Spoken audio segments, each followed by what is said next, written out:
কত হবে, এটা হচ্ছে আমার মেইন ম্যাথে চেয়েছে। ঠিক আছে, তাহলে ভাই আমরা এটার অ্যান্সারটা কিভাবে করব? আমরা এটার অ্যান্সার খুব সিম্পলি করতে পারবো পিথাগোরাস দিয়ে। ঠিক আছে, পিথাগোরাসের যে সাইন, কট, ট্যান এই ফাংশনগুলো আছে এগুলো দিয়ে আমরা জিনিসটা সলভ করব। তাহলে দেখি আমরা একটু শর্টকাটে করে ফেলি।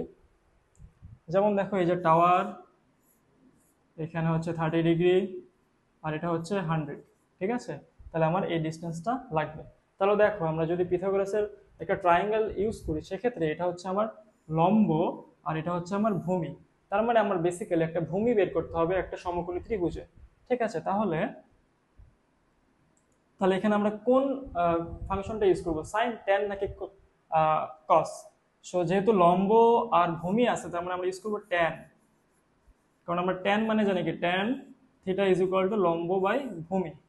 Tan theta is equal to লম্ব বাই ভূমি, তাহলে লম্বটা কত, 100, আর ভূমিটা হচ্ছে আমরা বের করব। তার মানে এটা এখন আমরা জানি না, ধরলাম এটা হচ্ছে এক্স। ঠিক আছে, তাহলে আমরা ইকুয়েশনটা সলভ করি। তাহলে ইকুয়েশনটা সলভ করলে tan 30 into x is equal to 100। তার মানে আমরা এক্সটাকে জাস্ট এপাশে নিয়ে আসলাম এবং এপাশে আসলে গুণ হয়ে যায়। দেন হচ্ছে যে ট্যান থিটাটা আমরা ওপাশে করে দেবো, আর এক্সটা এখানেই থাকবে।